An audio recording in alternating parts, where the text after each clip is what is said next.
ಇನ್ನು ವಿಚಾರಣಾ ನ್ಯಾಯಾಲಯದ ಆದೇಶ ಪ್ರಕಟವಾಗ್ತಾ ಇದ್ದಂತೆ ರಾಜೀನಾಮೆಗೆ ಒತ್ತಾಯಿಸಿ ಅತ್ತ ವಿಪಕ್ಷಗಳಾದಂಥ ಬಿಜೆಪಿ ಮತ್ತು ಜೆಡಿಎಸ್ ಪಟ್ಟು ಹಿಡಿದಿವೆ. ಪ್ರಮುಖವಾಗಿ ಇದೇ ವಿಚಾರದಲ್ಲಿ ನಿರಂತರವಾಗಿ ಈ ಎರಡೂ ಪಕ್ಷಗಳು ಹೋರಾಟವನ್ನು ಮಾಡ್ತಾನೆ ಇವೆ. ಯಾವಾಗ ನ್ಯಾಯಾಲಯದ ತೀರ್ಪು ಬಂತು ತಮ್ಮ ಆರೋಪಗಳಿಗೆ ಇನ್ನಷ್ಟು ಬಲ ಸಿಕ್ಕಂತಾಗಿದೆ ಅಂತ ನೇರವಾಗಿ ಮುಖ್ಯಮಂತ್ರಿಗಳ ವಿರುದ್ಧ ವಿಪಕ್ಷ ನಾಯಕರು ಹರಿಯಾಡ್ತಾ ಇದ್ದಾರೆ. ಇದ್ರ ಜೊತೆಗೇನೆ ಮುಖ್ಯಮಂತ್ರಿಗಳ ಹಿಂದೆ ಅಂದರೆ ಬಿಜೆಪಿ ಅಧಿಕಾರದಲ್ಲಿ ಅಥವಾ ಯಡಿಯೂರಪ್ಪನವರು ಮುಖ್ಯಮಂತ್ರಿ ಆಗಿದ್ದಂಥ ಸಂದರ್ಭದಲ್ಲಿ ಏನೆಲ್ಲ ಆರೋಪಗಳನ್ನು ಮಾಡಿದ್ರು, ಏನೆಲ್ಲ ಮಾತುಗಳನ್ನು ಆಡಿದ್ರು, ಅದೇ ಮಾತುಗಳನ್ನು ಅದೇ ಹೇಳಿಕೆಗಳನ್ನು ಇವತ್ತು ಪ್ರದರ್ಶನ ಮಾಡಿದ್ರು. ಜೊತೆಗೆ ಸಿದ್ದರಾಮಯ್ಯನವರೇ ನಿಮ್ಮ ಮಾತನ್ನ ನಿಮಗೆ ಕೇಳ್ತಾ ಇದ್ದೀವಿ, ನಿಮ್ಮ ಪ್ರಶ್ನೆಯನ್ನ ನಿಮಗೆ ತಿರುಗಿಸ್ತಾ ಇದ್ದೀವಿ, ಉತ್ತರ ಕೊಡಿ ಅಂತ ಹೇಳ್ತಾ ಇದ್ದಾರೆ.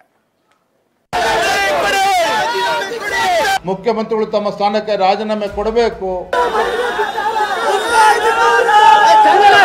ಈ ತನಿಖೆ ಸಿಬಿಐ ತನಿಖೆ ಆಗಬೇಕು. ಲೋಕಾಯುಕ್ತ ಅವರು ತನಿಖೆಯನ್ನು ಮಾಡಲಿ.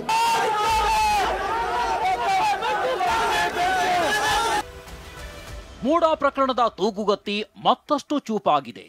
ಸಿದ್ದರಾಮಯ್ಯ ಕುರ್ಚಿ ಮೇಲೆ ನೇತಾಡ್ತಿದೆ. ಇದೇ ಅಸ್ತ್ರ ಮುಂದಿಡ್ತಿರೋ ಜೆಡಿಎಸ್ ಬಿಜೆಪಿ ನಾಯಕರು ರಾಜೀನಾಮೆಗೆ ಪಟ್ಟು ಬಿಗಿ ಹಿಡಿದಿದ್ದಾರೆ. ನೈತಿಕತೆಯ ಪ್ರಶ್ನೆ ಮಾಡುತ್ತಲೇ ಬೀದಿಗಿಳಿದು ಪ್ರತಿಭಟನೆ ನಡೆಸ್ತಿವೆ. ಬಿಜೆಪಿ ಕಾರ್ಯಕರ್ತರಂತೂ ನಿನ್ನೆಯಿಂದಲೇ ಅಲರ್ಟ್ ಆಗಿದ್ದಾರೆ. ಇವತ್ತು ಕೂಡ ಯಾದಗಿರಿ, ಚಿಕ್ಕಮಗಳೂರಿನಲ್ಲಿ ಹೋರಾಟ ನಡೆಸಿದ್ದಾರೆ. ನಾಳೆಯೂ ದೊಡ್ಡ ಮಟ್ಟದಲ್ಲಿ ಹೋರಾಟಕ್ಕೆ ಬಿಜೆಪಿ ಕರೆ ಕೊಟ್ಟಿದೆ.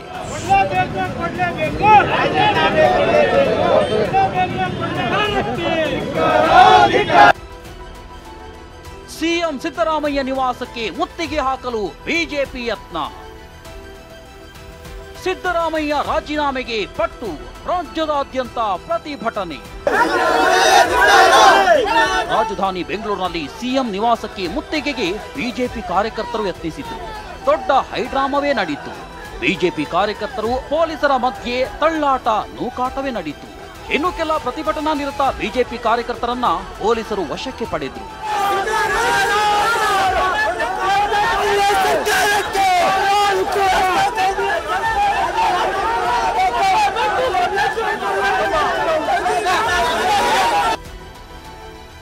ಹಿಂಬರಹ ಕೊಡುವವರೆಗೂ ಲೋಕಾಯುಕ್ತ ಕಚೇರಿ ಬಿಟ್ಟು ಹೋಗಲ್ಲ. ಸಿಎಂ ವಿರುದ್ಧ ಎಫ್ಐಆರ್ ದಾಖಲಿಸುವಂತೆ ದೂರುದಾರ ಪ್ರದೀಪ್ ಪಟ್ಟು. ಬಿಜೆಪಿ ಮಾತ್ರವಲ್ಲ, ಜೆಡಿಎಸ್ ಕಾರ್ಯಕರ್ತರು ಬೀದಿಗಿಳಿದಿದ್ದಾರೆ.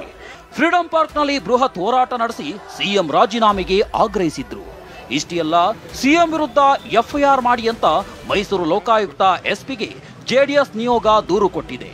ಹಿಂಬರಹ ಕೊಡುವವರೆಗೂ ಲೋಕಾಯುಕ್ತ ಕಚೇರಿ ಬಿಟ್ಟು ಹೋಗಲ್ಲ ಅಂತ ದೂರುದಾರ ಪ್ರದೀಪ್ ಆಕ್ರೋಶ ಹೊರಹಾಕಿದ್ರು. ಕಾಯ್ತೀವಿ ಅರ್ಧ ಗಂಟೆ ಕಾಯ ಕೇಳಿದಾರೆ, ಅರ್ಧ ಗಂಟೆ ಕಾಯ್ಲಿಲ್ಲ ಅಂದ್ರೆ ಇಲ್ಲೇ ನಿಮ್ಮೆಲ್ಲರ ಸಹಕಾರದಿಂದ ಧರಣಿ. ಸಿಎಂ ವಿರುದ್ಧದ ತೀರ್ಪು ಬಿಜೆಪಿಗೆ ಹಾಲು ಕುಡಿದಷ್ಟು ಆನಂದ ತಂದಿದೆ. ಹೀಗಾಗಿ ಬೆಂಗಳೂರಿನ ಬಿಜೆಪಿ ಕಚೇರಿಯಲ್ಲಿ ಬಿಜೆಪಿ ನಾಯಕರು ಸಂಭ್ರಮಾಚರಣೆ ಮಾಡಿದ್ರು. ಇಷ್ಟೇ ಅಲ್ಲ, ನಾಳೆ ವಿಧಾನಸೌಧದ ಬಳಿ ಸಿಎಂ ರಾಜೀನಾಮೆಗೆ ಆಗ್ರಹಿಸಿ ಪ್ರತಿಭಟನೆ ಮಾಡುವುದಾಗಿ ಶಪಥಗೈದಿದ್ದಾರೆ. ನಾಳೆ ದಿನ ವಿಧಾನಸೌಧದ ಮುಂಭಾಗದಲ್ಲಿರ್ತಕ್ಕಂಥ ಗಾಂಧಿ ಪ್ರತಿಮೆ ಮುಂದೆ ಭಾರತೀಯ ಜನತಾ ಪಾರ್ಟಿ ಎಲ್ಲ ನಮ್ಮ ಶಾಸಕರು, ವಿಧಾನ ಪರಿಷತ್ ಸದಸ್ಯರು, ಸಂಸದರು ಎಲ್ಲರೂ ಸೇರಿ ನಾವು ಪ್ರತಿಭಟನೆಯನ್ನ ಕೂಡ ಹಮ್ಮಿಕೊಂಡಿದ್ದೇವೆ. ನಾಳೆ ದಿನ ಮುಖ್ಯಮಂತ್ರಿಗಳು ತಮ್ಮ ಸ್ಥಾನಕ್ಕೆ ರಾಜೀನಾಮೆ ಕೊಡಬೇಕು, ತನಿಖೆಗೆ ಅವಕಾಶ ಮಾಡಿಕೊಡ್ಬೇಕು ಅನ್ನುವ ನಿಟ್ಟಿನಲ್ಲಿ ನಾವು ಮುಖ್ಯಮಂತ್ರಿಗಳು ರಾಜೀನಾಮೆನ ಕೇಳುವ ನಿಟ್ಟಿನಲ್ಲಿ ನಾಳೆ ಪ್ರತಿಭಟನೆ ಕೂಡ ನಾವು ಹಮ್ಮಿಕೊಂಡಿದ್ದೇವೆ.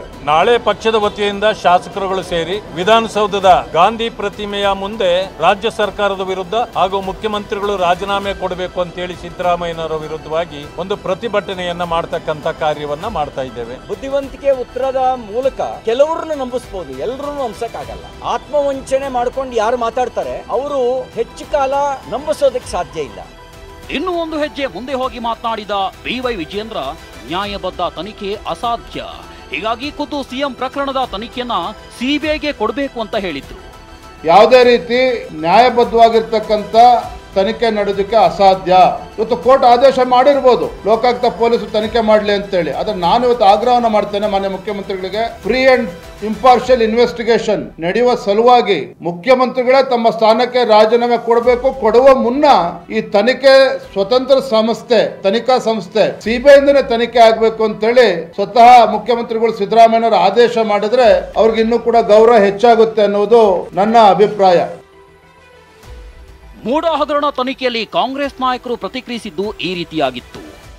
ಮೈಸೂರು ಲೋಕಾಯುಕ್ತರಿಗೆ ತನಿಖೆ ಮಾಡ್ಬೇಕಂತ ಹೇಳಿದ್ದಾರೆ ಸರ್. ನನಗಿನ್ನ ಗೊತ್ತಿಲ್ಲ, ತಿಳ್ಕೊಂಡು ಮಾತಾಡ್ತೀನಿ. ತನಿಖೆ ಆಗಲಿ, ತನಿಖೆ ಮೋಡ ಕೇಸಲ್ಲಿ ತನಿಖೆ ಆಗೋದ್ರಲ್ಲಿ ನಮ್ದು ಯಾವುದೇ ರೀತಿಯ ಅದರ ಬಗ್ಗೆ ಭಿನ್ನಾಭಿಪ್ರಾಯ ಇಲ್ಲ. ತನಿಖೆ ಆಗಲಿ, ಮುಖ್ಯಮಂತ್ರಿ ಅವರು ಕೂಡ ಸ್ಪಷ್ಟವಾಗಿ ಹೇಳಿದ್ದಾರೆ, ತನಿಖೆ ಬಗ್ಗೆ ನಮ್ದು ಯಾವುದೇ ರೀತಿಯ ಅದಕ್ಕೆ ಅಡಚಣೆ ಇರೋದಿಲ್ಲ.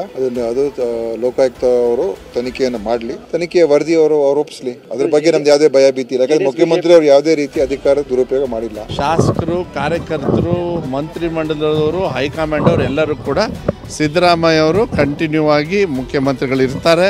ಏನು ಕೆಲಸ ಕಾರ್ಯಗಳನ್ನು ಆಗ್ತವೆ, ಲೀಗಲ್ ಆಪ್ಷನ್ಸ್ ತುಂಬ ಇದೆ. ನ್ಯಾಯಾಲಯಕ್ಕೆ ಒಂದು ಕಡೆ ಗೌರವ ಕೊಡ್ತಕ್ಕಂಥದ್ದು ಕೆಲಸ. ಆದರೆ ಪ್ರಜಾಪ್ರಭುತ್ವದಲ್ಲಿ, ನಮ್ಮ ನ್ಯಾಯಾಂಗದಲ್ಲಿ ನಮಗೆ ಅವಕಾಶ ಇದೆ. ಹೈಯರ್ ಡಬಲ್ ಬೆಂಚು ಮತ್ತು ಸುಪ್ರೀಂ ಕೋರ್ಟ್ ಇದಕ್ಕೆಲ್ಲ ಹೋಗೋದು, ಸುಪ್ರೀಂ ಕೋರ್ಟ್ ಅದೆಲ್ಲ ಆದಮೇಲೆ ತೀರ್ಮಾನ ತಗೊಳ್ಳೋಣ. ಸಿಎಂ ವಿರುದ್ಧದ ಆದೇಶವೇ ಬಿಜೆಪಿಗೆ ಬ್ರಹ್ಮಾಸ್ತ್ರವಾಗಿದೆ. ಹೀಗಾಗಿ ಹೆಜ್ಜೆ ಹೆಜ್ಜೆಗೂ ರಾಜೀನಾಮೆ ಪಟ್ಟು ಹಿಡಿಯುತ್ತಾ ಪ್ರತಿಭಟನೆಗೆ ರಣಕಹಳೆ ಮೊಳಗಿಸಿವೆ. Bureau report, ಟಿವಿ9.